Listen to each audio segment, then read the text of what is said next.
Hello student, आज का अपना टॉपिक है class 12th subject account part 1, जिसमें हम बात करने वाले हैं चैप्टर नंबर 5 साझेदारों का प्रवेश। फिर से ध्यान से सुनिएगा, चैप्टर का नाम क्या है? चैप्टर नंबर 5 साझेदारों का प्रवेश।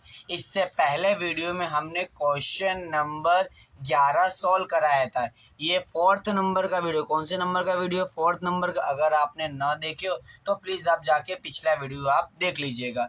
आज का टॉपिक हमारा है क्वेश्चन नंबर 10। एक बार आप सभी लोग बुक ओपन कर लीजिएगा और बुक में पेज नंबर 209, ध्यान से सुनिएगा, पेज नंबर 209, क्वेश्चन नंबर 10। अब ध्यान से सुनिएगा क्या लिखा है इसका टॉपिक। विदित और विशाल 2:3 के प्रमाण में लाभानी बांटने वाले साझेदार हैं।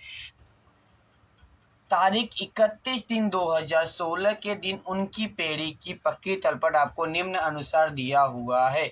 अब इसके नीचे हम बात करते हैं पक्की तलपट नीचे क्या लिखा हुआ। तारीख 1/4/2016 के दिन उन्होंने बंटी को, किसको? ध्यान से सुनिएगा, बंटी, नए साझेदार कौन आए? बंटी आए हैं। नए साझेदार के रूप में निम्नलिखित शर्तों से प्रवेश दिया है। तो ध्यान से कुछ हमने कैलकुलेशन के लिए कुछ ध्यान से सुनिएगा, यहाँ पर आप लिख लीजिएगा कैलकुलेशन। पहला ध्यान से क्या लिखा? विदित और विशाल, ध्यान सुनिएगा, विदित और विशाल, इनका पुराना प्रमाण कितना दिया? 2:3। तो हमने कितना लिखा? 2:3। अब हम बात करते हैं सम्स में। ध्यान से देखिएगा, थोड़ा सा ये टॉपिक आपका अलग होने वाला है सभी वीडियो से। इस सम्स में आपको नया प्रमाण, कौन सा प्रमाण? नया प्रमाण दिया गया नहीं है। फिर से आप ध्यान से सुनिएगा, आपको विदित और विशाल का पुराना प्रमाण आपको कितना दिया? 2:3 दिया, किंतु नया प्रमाण दिया नहीं है। तो नया प्रमाण ना दिया तो हमें कौन सा प्रमाण निकालना? तो हमें प्रवेश में कौन सा प्रमाण निकालना होता है? त्याग का प्रमाण। तो त्याग के प्रमाण के लिए कुछ न कुछ आपको हिंट याद हो, कुछ न कुछ बातें आपको लिखा हुआ होगा, जिसके लिए ध्यान से सुनिएगा। सबसे पहला समायोजन हम पढ़ते हैं। पहला समायोजन क्या बताया गया है आपको कि विदित अपने भाग में से, क्या लिखा हुआ है?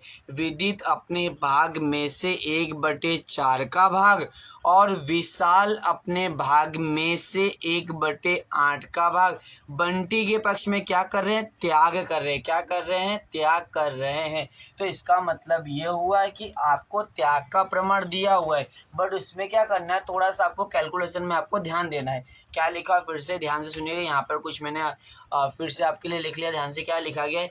त्याग के प्रमाण विदित अपने भाग में से और विशाल अपने भाग में से। तो जब भी अगर में से शब्द आ रहा है, ध्यान से सुनिए, कौन सा शब्द आ रहा है? में से शब्द, तब क्या करने का उस कंडीशन में? तब आपको त्याग का प्रमाण तो नो डाउट दिया हुआ है। क्या लिखा हुआ? त्याग का प्रमाण, बट क्या करना है कि दोनों का हर समान करना है। क्या करना है? दोनों का हर समान करना है। तो इसके बटे में कितना दिया? 8 दिया, तो इसके बटे में कितना लाना है? आपको 8 लाना होगा। तो अब 8 कैसे लाएंगे? तो 4 के पहाड़े में 8 कितनी बार आता है? 2 बार। तो 2 का गुणा नीचे और 2 का गुणा ऊपर। फिर से ध्यान से सुनिएगा मेरी बातों को। मैं क्या कहना चाह रहा हूँ कि जब भी अगर में से शब्द लिखा है तब क्या करना है? तब आपको सिर्फ क्या करना है? हर समान करना है। हर का मतलब क्या होता है कि नीचे की वैल्यू, इसमें 8 दिया तो इसमें भी कितना होना चाहिए? 8 होना चाहिए। तो 4 को 8 हम कितनी बार करते हैं? 2 का गुणा ऊपर करेंगे, 2 का गुणा नीचे। तो 2 एकम कितना हो गया? 2 हो गया, और 4 दूनी कितना हो गया? आपका 8 हो गया। तो इस प्रकार हमारा क्या हो गया? हर दोनों के समान हो गए। तो विदित का त्याग का कितना मिला आपको? 2/8 मिला, और विशाल का 1/8 का 8। अब दोनों का हर क्या हो गया? समान हो गया है। तो इस प्रकार हमें त्याग का प्रमाण कितना मिला? 2:1। अब ध्यान से आगे सुनिएगा, ये दोनों किसके पक्ष में त्याग कर रहे हैं? बंटी के पक्ष में। किसके पक्ष में त्याग कर रहे हैं? बंटी के पक्ष में। तो उस कंडीशन में हमें बंटी का भी भाग निकालना है। तो बंटी के भाग का फॉर्मूला क्या होगा? फॉर्मूला क्या? इजीली ध्यान से, विदित का त्याग प्लस विशाल का त्याग। तो विदित का त्याग कितना था? विदित का त्याग हमें मिला था 2/8 मिला है, और विशाल का त्याग कितना मिला हमें? 1/8। तो 8 का 8 तो आपका सर का हो गया। अब 2 + 1, 2 + 1 कितना होता है? 3। तो आपको यहाँ पे विशाल का भाग कितना आ गया? 3/8 मिल गया है। चलिए अब हम समायोजन टिक कर लेते हैं। सबसे पहला कौन सा समायोजन आपको टिक करना है? सबसे पहले हमें यंत्र पे, किस पे टिक कर लेंगे हम? यंत्र पे। इसके बाद किस पर? देनदार पर।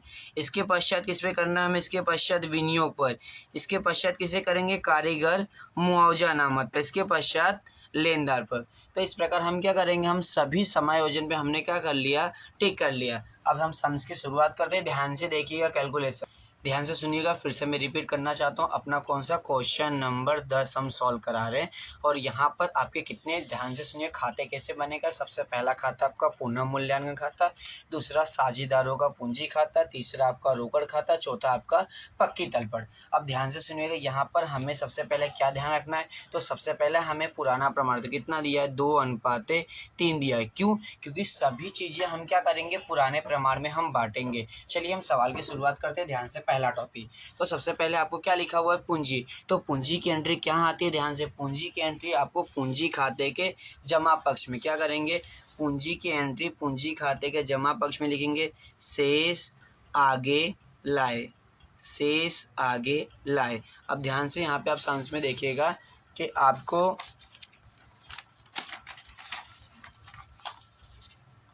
विद्युत की पूंजी कितनी दी है, आपको विद्युत की पूंजी आपको दी है 48,000 मतलब 48,000।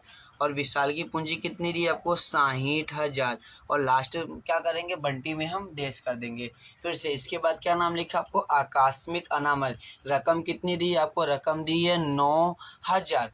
तो आकस्मिक अनामत क्या, आकस्मिक अनामत को हम वितरित किया जाता है, वितरण किया जाता है।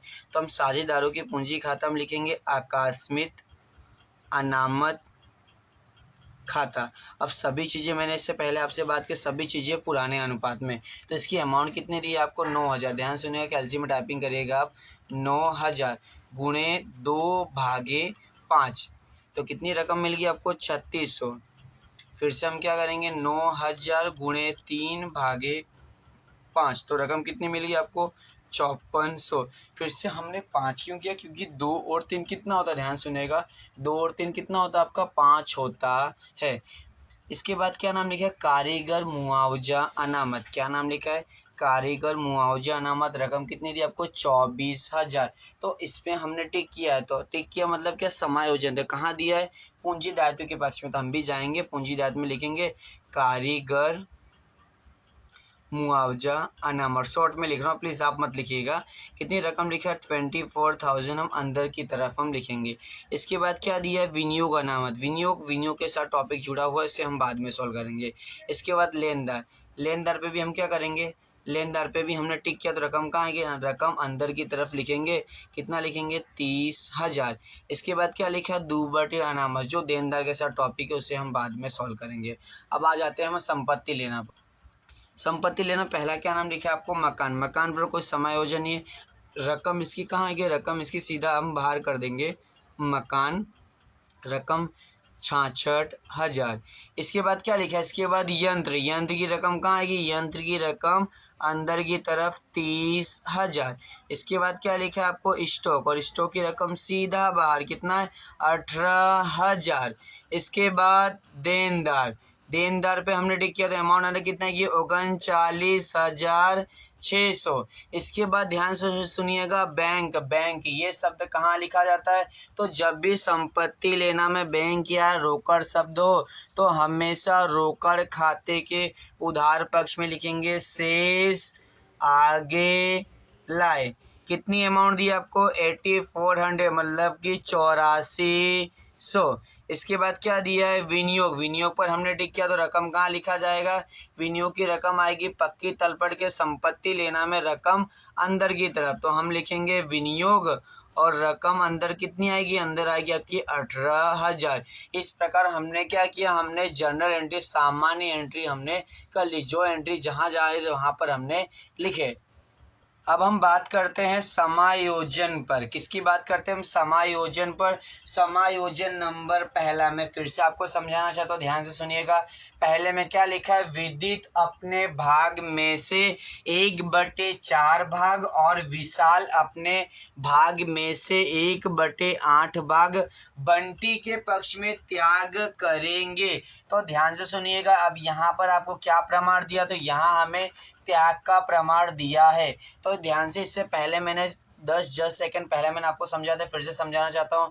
क्या लिखा है, विदित अपने भाग में से और विशाल अपने भाग में से। तो नो डाउट त्याग का प्रमाण ही दिया हुआ है, बट क्या दिया, इसके बटे में 8 और इसके बटे में कितना था, 4 था। तो हमें क्या करना था, तो हमें हर समान करना था। तो हर कैसे समान होगा, तो 4 को 8 में कितने करना, 2 के पहाड़े में, 2 के पहाड़े मतलब कि 2 से आप क्या करोगे, मल्टीप्लाई करोगे। तो 4 गुणे 2 और 1 गुणे 2, तो ऊपर 2, 1 गुणे 2 कितना आंसर आ गया, 2 आ गया, और 4 गुणे 2 कितना हो गया आपका, 8 हो गया। तो ध्यान से त्याग का प्रमाण विदित का कितना मिला आपको, 2/8, और विशाल का 1/8 आपको ऐसा का ऐसा रखना है। अब दोनों के हर समान है, हर समान, तो आपको कितना प्रमाण मिला त्याग का, 2:1 आपको प्रमाण मिल गया। अब इसके बाद का टॉपिक क्या लिखा था, ये किसके पक्ष में त्याग कर रहे थे, बंटी के पक्ष में। तो बंटी का भाग कैसे मिलेगा, बंटी का भाग बराबर विदित का त्याग प्लस विशाल का त्याग। तो विदित का त्याग आपका 2/8 और विशाल का 1/8। तो 8 हर समान हो गया, तो आपको 8 के 8 रख दिया, और 2 और 1 कितना होता है, 3/8। तो बंटी का भाग कितना मिल गया आपको, 3/8 मिल गया है। इस प्रकार आपका समायोजन नंबर 1 क्या हो गया, आपका कंप्लीट हो गया। ध्यान से सुनिएगा, सबसे इंपॉर्टेंट टॉपिक है, बोर्ड में आने का चांसेस बहुत ज्यादा है। आगे समायोजन नंबर दूसरा, ध्यान से क्या लिखा है, बंटी पूंजी के रूप में 72,000। ध्यान से सुनिएगा, अभी मैंने एक वाक्य पढ़ा है, क्या लिखा है कि बंटी पूंजी के रूप में 72,000। अब इसकी एंट्री हम कहाँ करेंगे, तो इसकी एंट्री हम पूंजी खाते के जमा पक्ष में हम क्या लिखेंगे, पूंजी खाते के जमा पक्ष में लिखेंगे रोकड़ खाता। क्या लिखा जाएगा, रोकड़ खाता। और रकम किस में आएगी, रकम बंटी में। किस में रकम लिखेंगे, बंटी में। कितनी रकम ला रहे, 72,000। तो बंटी में कितना लिखा मैंने, 72,000। अब ये इसकी दूसरी एंट्री होगी ना, क्योंकि समायोजन कितनी एंट्री होती है, 2 एंट्री। तो अब यहाँ पर हमने पूंजी खाते के जमा पक्ष में रोकड़ नाम की एंट्री की है, तो दूसरी कहाँ जाएगी, तो दूसरी आपकी रोकड़ खाते के उधार पक्ष में क्या लिखेंगे, रोकड़ खाते के उधार पक्ष में लिखेंगे बंटी की पूंजी खाता। बंटी की पूंजी खाता, रकम 72,000। ध्यान से सुनिएगा, फिर से हमने क्या कहा, ध्यान से, कि बंटी पूंजी के रूप में 72,000। तो सबसे पहली एंट्री पूंजी खाते के जमा में रोकड़ खाता लिखकर हम बंटी में रकम लिखेंगे। दूसरी, अब यहाँ पर जमा में, तो रोकड़ खाते कहाँ पर आएगा, उधार में लिखा जाएगा। अब हम आगे का वाक्य पढ़ते, ध्यान से सुनिएगा, बुक में आपका ध्यान होना चाहिए। आगे क्या लिखा है, और अपने भाग की ख्याति रोकड़ में लाएंगे। अब सबसे मेन टॉपिक यही है कि उन्होंने क्या कहा है कि बंटी अपने भाग की ख्याति रोकड़ में लाएंगे। तो प्रवेश में इससे पहले हमने बात की, जब भी कोई भी साझेदार यदि ख्याति रोकड़ में लाए, तो हमें एक शब्द यूज करना है। क्या शब्द यूज करना है, ख्याति का प्रीमियम खाता। ख्याति का प्रीमियम खाता। आप ध्यान से सुनिएगा, बट यहाँ पर सबसे मेन टॉपिक है अपने भाग की ख्याति, बट वो कितना ख्याति ला रहे वो कुछ पता है नहीं। कोई बात नहीं, आगे बढ़ते। समायोजन नंबर तीसरा, क्या लिखा है, पेड़ी की ख्याति का मूल्यांकन 32,000 किया गया है। जब भी यदि ये समायोजन आ रहा है, कौन सा समायोजन, कि ख्याति का मूल्यांकन, तो उस कंडीशन में क्या करना है, ध्यान से सुनिएगा मेरी बातों को। उस कंडीशन में क्या करना है, जब जो नए साझेदार प्रवेश कर रहे हैं उनके भाग की ख्याति निकालना है। क्या करना है, फिर से, जब भी यदि ख्याति का मूल्यांकन लिखा है प्रवेश में, प्रवेश में ध्यान सुनिएगा, हम प्रवेश की बात करते हैं। जब भी ख्याति का मूल्यांकन लिखा हो, तब सबसे पहला हमारा टॉपिक है कि जो साझेदार प्रवेश कर रहे हैं उनके भाग की ख्याति आपको ज्ञात करना है। तो हमने क्या लिखा, बंटी के भाग की ख्याति। तो 32,000 से हम बंटी का भाग कितना, तो बंटी का भाग इससे पहले मैंने आपको बताया था कितना मिला, 3/8। तो कैलसी चलाइएगा, फिर से ध्यान से कैलसी चलाइएगा। 32,000 गुणे 3/8, कितनी रकम मिली आपको, 12,000। कितनी रकम आ गई, 12,000। अब किसकी रकम आई, तो बंटी की ख्याति। बंटी की ख्याति कितनी मिलेगी आपको, 12,000। तो इससे पहले टॉपिक हमारी बात होती है, ध्यान से, इससे पहले क्या लिखा था कि ख्याति रोकड़ में लाएंगे। तो कितनी ख्याति रोकड़ में ला रहे, 12,000। अब ये ख्याति कौन सी ख्याति, तो इस समायोजन की ख्याति नई ख्याति होती है, और नई ख्याति हमेशा त्याग के प्रमाण में, कौन से प्रमाण में, त्याग के प्रमाण हम बांटेंगे। तो कैसे बांटेंगे, तो 12,000, यहाँ पर ध्यान सुनिएगा, कैलसी में भी आप चलाइएगा। 12,000 गुणे कौन सा प्रमाण लेना, 2:1। ये कौन सा प्रमाण में, त्याग का। तो 12,000 गुणे 2/3, कैसे चलाइएगा सभी लोग, 12,000 गुणे 2/3, तो कितनी रकम मिल गई आपको 8,000। इसी प्रकार दूसरा 12,000 गुणे 1/3, 12,000 गुणे 1/3 कितनी रकम आई आपकी 4,000। ये कैलकुलेशन आपको लिखना नहीं है, जस्ट मैं आपको कैलकुलेशन आपको समझा रहा हूँ कि एक्चुअली वैल्यू आएगी कैसे। तो फिर से ध्यान से आपको सीधा फिर से बताना चाह रहा हूँ, 12,000 को हमने क्या करे त्याग के प्रमाण में हमने बांटा, तो कितनी कितनी रकम मिली आपको 8,000 और 4,000। और बंटी में क्या करेंगे हम डैश करेंगे। तो जब भी यदि ख्याति रोकड़ में लाई जा रही है तब हमें इसकी दूसरी एंट्री कहाँ लिखेंगे, तो ये पूंजी खाते के जमा में है तो रोकड़ खाते कहाँ आएगा उधार में लिखेंगे। ख्याति का प्रीमियम खाता, क्या लिखा जाएगा ख्याति का प्रीमियम खाता, रकम 12,000। आगे समायोजन पढ़ते ध्यान से, सभी का ध्यान समायोजन पर। समायोजन नंबर 4। अब क्या वाक्य लिखा हुआ है, विदित और विशाल उनको प्राप्त ख्याति में से 50% ख्याति रोकड़ में निकाल देंगे। अब मेरी बात को ध्यान सुनिएगा, इन्होंने कहा क्या है कि भाई ख्याति की 50% रकम क्या करे वो रिटर्न ले जा रहे। तो उस कंडीशन में मैंने सबसे पहले आपको खाते के नमूने में पहले वीडियो मैंने आपको बताया था कि जब भी यदि कोई भी साझेदार कुछ भी ले जाए तो हमें कहाँ लिखने का, तो हमें हमेशा पूंजी खाते के उधार पक्ष में। तो अब ये क्या ले जा रहा है, तो ये ख्याति ले जा रहे हैं, क्या ले जा रहे हैं ख्याति, और कितनी टका आपकी 50%। तो ध्यान से सुनिएगा, सबसे पहली एंट्री आपको पूंजी खाते के उधार पक्ष में हम लिखेंगे बैंक खाता है। क्या लिखेंगे हम बैंक, आप बैंक के बदले आप रोकड़ भी लिख सकते हैं, कोई दिक्कत नहीं। हाँ बट कोष्टक में आपको एक शब्द यूज करना पड़ेगा ख्याति, क्यों, क्योंकि आप कौन सा पैसा रिटर्न ले आपको पता तो होना चाहिए। तो कितनी टका बोला था समझ में, ध्यान सुना, समझ में लिखा था 50%, कितना टका आपको 50%।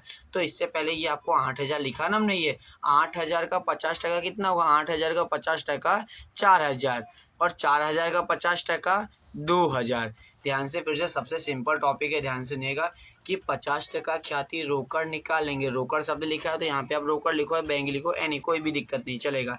तो क्या करें ख्याति में से, तो 8,000 का 50% 4,000, और 4,000 का 50% 2,000, 50% मतलब अर्धी कीमत। अब इसकी दूसरी एंट्री कहाँ होगी, तो ये आपके पूंजी खाते के उधार में लिखा, हमने कहाँ लिखा उधार में। तो दूसरी एंट्री कहाँ आएगी, रोकड़ खाते के जमा पक्ष में। रोकड़ खाते के जमा पक्ष में क्या लिखेंगे, विदित की पूंजी खाता, विदित की पूंजी खाता, कितनी रकम आएगी आपकी 4,000, और दूसरी रकम विशाल की पूंजी खाता, और रकम कितना आपका 2,000। ध्यान से सुनिएगा, फिर से मैंने कहा भाई कितना निकाले था 50%, तो 8,000 का 50% और 4,000 का 50%। दूसरी एंट्री उधार में तो कहाँ जाएगी आपके रोकड़ खाते के जमा में। आगे का समायोजन नंबर 5वां, ध्यान से आप बुक आपके पास में होना चाहिए। समायोजन 5वां में ये कहना चाह रहा है कि यंत्र पर कितनी घिसाई गिननी है आपको, 10% घिसाई गिननी है। घिसाई मतलब क्या होता है, कमी होता है। तो यंत्र की रकम कितनी दी है 30,000, संपत्ति लेना में आ जाना माइनस घिसाई। आप शॉर्ट में मत लिखिएगा प्लीज, ध्यान से आप पूरा वाक्य आप लिखिएगा। तो 30,000 का कितना टका आपको 10% करने का है, तो 30,000 का 10% कितना आएगा, 30,000 का 10% 3,000। तो यहाँ पे हम क्या लिखेंगे 3,000। अब घिसाई मतलब क्या होगी, कमी होगी। तो 30,000 माइनस 3,000, रकम बाहर 27,000। तो यदि संपत्ति में कमी होती है, घिसाई मतलब कमी होती है, तो हमेशा पुनः मूल्यांकन खाते के उधार पक्ष में, कहाँ पर, पुनः मूल्यांकन खाते के उधार पक्ष में लिखेंगे यंत्र खाता, और रकम कितनी आएगी, रकम आपकी आएगी 3,000। ध्यान सुनिएगा, हमने पहली एंट्री हमने कहा कि भाई पहली एंट्री हमने यंत्र में से माइनस किया, और दूसरी एंट्री पुनः मूल्यांकन खाते के उधार में। इसके बाद समायोजन नंबर 6, ध्यान से पढ़िएगा, ध्यान से टॉपिक। समायोजन 6 में क्या लिखा, देनदार में से 3600 दूबर ऋण, तो माइनस दूबर ऋण कितना करना है आपको 3600। अब ध्यान से कैल्शियम टॉपिक 39,600 में से यदि आप 3600 घटाते हैं तो रकम कितनी बची आपकी 36,000। फिर से क्या लिखा था, देनदारों में से 3600 दूबर ऋण अपलिखित करना है। तो देनदार में से 3600 हमने घटाने के बाद कितनी रकम बची 36,000। उसके बाद क्या टॉपिक लिखा आगे, और 15% दूबर ऋण अनामत। तो क्या करना है, 36,000 का क्या करेंगे हम, 15% दूबर ऋण अनामत करें। कितना परसेंट है, 15। तो 36,000 का 15% कितना आएगा आपका 5400, और घटाने के बाद बाहर कितना बचेगा 30,600। फिर से हमने क्या किया, देनदार में से सबसे पहले हमने कितनी रकम घटाई 3600, घटाने के बाद हमें रकम बची 36,000।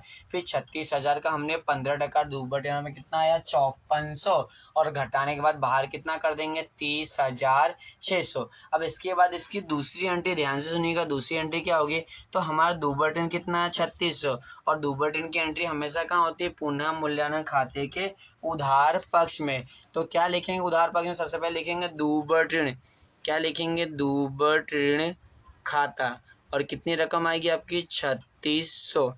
अब इसके बाद हम बात करते हैं दूबर ऋण अनामत खाता, क्या लिखेंगे दूबर ऋण अनामत खाता। तो दूबर ऋण अनामत आपको कितना मिला था, आपको 5400 मिला था। कितना मिला था, हमें ध्यान सुनिएगा 5400 मिला था। बट ध्यान से सुनिएगा आगे, अब आप पुरानी पक्की तलवार देखो, दूबर ऋण आपको पहले से 1800 करके दिया हुआ है। कितना आया था, ध्यान से, हमारा दूबर ऋण हमारा 5400 हुआ, बट पहले से कितना हुआ है 1800 किया गया है। तो 5400 में से हम क्या करेंगे, 5400 में से हम 1800 घटा देंगे। क्या करेंगे, हम घटा देंगे। तो घटाइए 5400 माइनस 1800, तो कितनी रकम बची आपकी 3600। सबसे मेन टॉपिक यही है, हमारी गलती यही होती है। आगे बढ़ते समायोजन नंबर, समायोजन नंबर कौन सा, 7वां।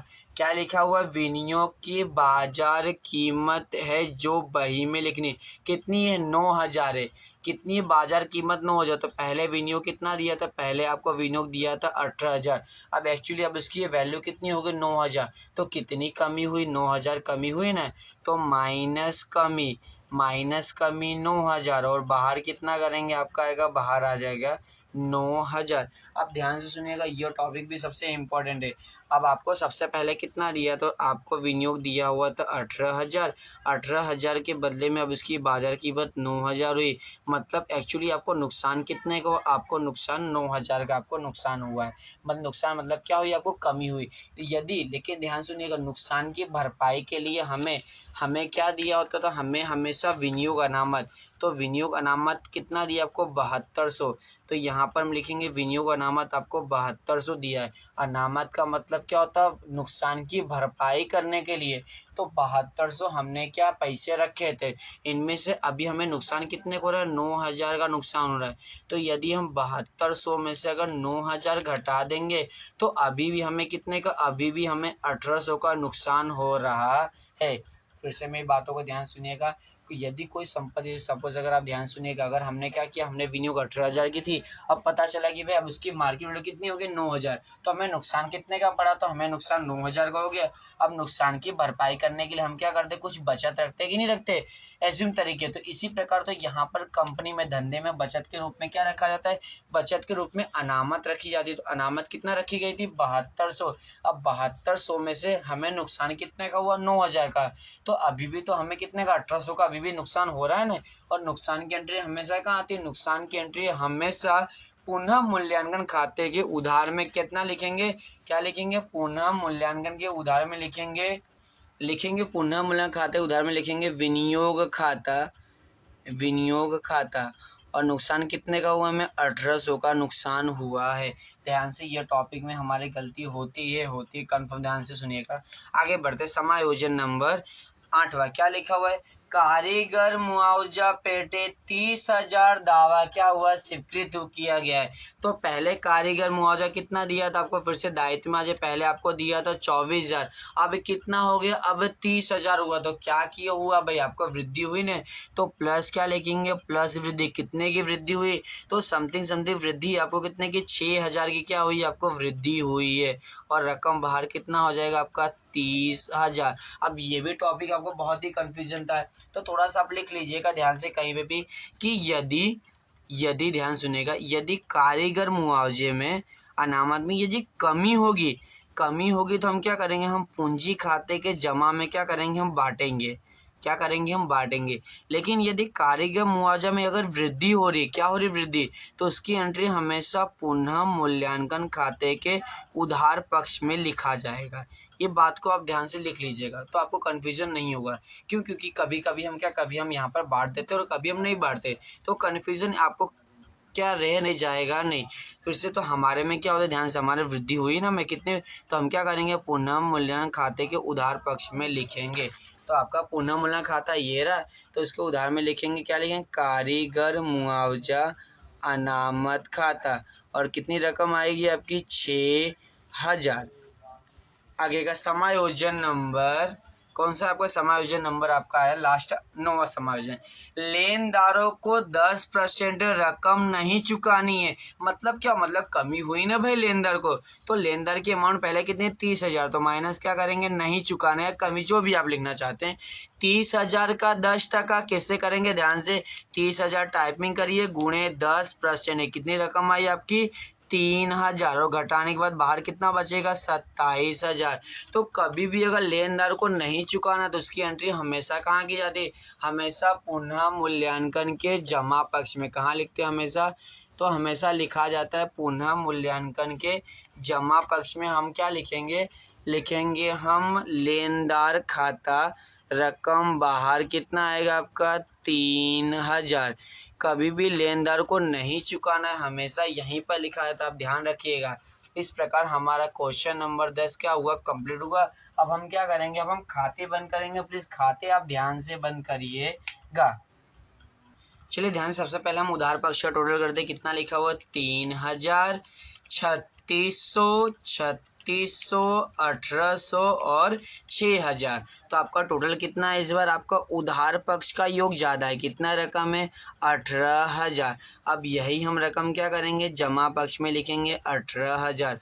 18,000 में से कितना घटाएंगे, हम घटाएंगे 3,000, तो कितनी रकम बचेगी, 15,000। यदि जमा में शेष आ रही तो हमें क्या हो रही है, हमें हानि हो रही है। और हानि या लाभ हम कौन से प्रमाण में बांटेंगे, तो हमेशा पुराने प्रमाण में। पुराना प्रमाण कितना दिया हुआ है, 2:3। तो विदित और विशाल, विदित और विशाल को ध्यान से आप कैसे चलाइएगा, ध्यान से। तो 15,000 गुणे कितना करेंगे, गुणे 2/5, तो रकम कितनी आपकी, 6,000 आ गई। फिर से लिखेंगे 15,000 गुणे 3, ध्यान से, गुणे क्या करेंगे 3, और भागे कितना करेंगे 5, तो दूसरी रकम कितनी आ गई आपकी, 9,000। इस प्रकार हमारा पुनः मूल्यांकन खाता क्या हो गया, आपका बंद हो गया है। अब इसकी एंट्री कहाँ करेंगे, जमा में, तो कहाँ आएगा आपका, उधार में। तो पूंजी खाते के उधार पक्ष में लिखेंगे पुनः मूल्यांकन खाता, और रकम कितनी आपकी, विदित में 6,000 और विशाल में 9,000, बंटी में डैश कर देंगे। अब खाता ध्यान से देखिए, खाता कैसे बंद करेंगे हम, ध्यान सुनिएगा। सबसे पहले हम बात करते हैं बंटी के। तो बंटी के जमा पक्ष की योग कितना आपको, 72,000 है, कितनी है, 72,000। अब यही रकम यहाँ पर उधार में आए, कितना लिखेंगे, 72,000। अब 72,000 में से कुछ भी घटाना तो है नहीं, तो रकम कितनी बची आपकी, 72,000। इसके बाद हम बात करते हैं विशाल का टोटल करते हैं। हम क्या कर, ध्यान से देखिएगा, 60,000 प्लस 5400 प्लस 4,000, कितनी रकम आई, 69,400, 69,400। अब यही हम क्या करेंगे, उधार की तरफ लिखेंगे 69,400। अब माइनस क्या करेंगे, माइनस करेंगे 2,000, फिर माइनस 9,000, कितनी रकम आपके, 58,400। खाता बंद करना, ध्यान से करिएगा। अब विदित की बात करते हैं, कितना दिया आपको, 48,000, 3,600, 8,000, तो कितनी रकम है आपकी, 59,600। अब ये जमा में तो क्या करेंगे, उधार में भी लिखेंगे 59,600। अब घटाएंगे, कितना घटाएंगे, घटाएंगे 6,000 माइनस 4,000, तो कितने, 2 मिनट ध्यान से सुनिएगा, थोड़े से कैलकुलेशन। 59,600 में से माइनस करेंगे 4,000 माइनस 6,000, तो कितनी रकम है आपकी, 49,600। इस प्रकार हमने तीनों साझेदारी की क्या, कौन सी, नई पूंजी। तो यहाँ पर क्या लिखेंगे, शेष आगे ले गए, शेष आगे ले गए। अब इसके बाद तीसरा खाता कौन सा बंद किया जाएगा आपका, रोकड़ खाता। तो रोकड़ खाते में सबसे पहले उधार पक्ष का हम टोटल करते हैं, आप भी करिएगा। 8400, 72,000 एंड 12,000। तो कितनी रकम आ गई आपके 92,400, मतलब 92,400। अब 92,400 में से क्या घटाएंगे, तो घटाएंगे 4,000 माइनस 2,000। तो कितनी रकम बची आपकी 86,400। क्या लिखेंगे, शेष आगे ले गए। अब ये रकम कहाँ लिखी जाएगी, ध्यान सुनिएगा। रोकड़ के जो अंतिम बाकी शेष आगे ले गए उसकी रकम हमेशा पक्की तलपट के संपत्ति लेना से में से नीचे आ जाने का। आपको कहीं पे भी जगह आपके पास आप लिख दीजिएगा।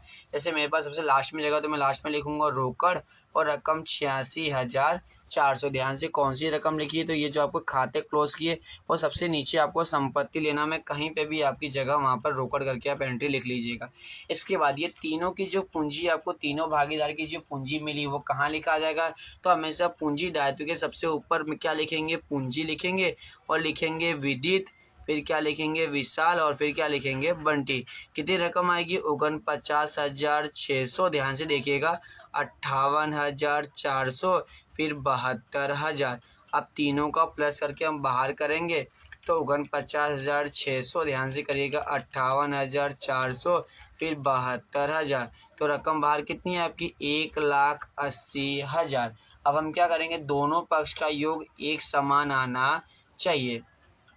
करते हैं 1,80,000 प्लस 30,000 प्लस 27,000।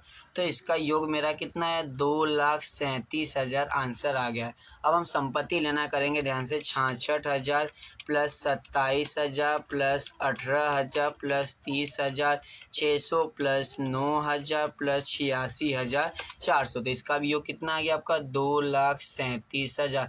यदि अगर दोनों पक्ष का योग नहीं आ रहा तो सम्स हमारा क्या है, गलत है।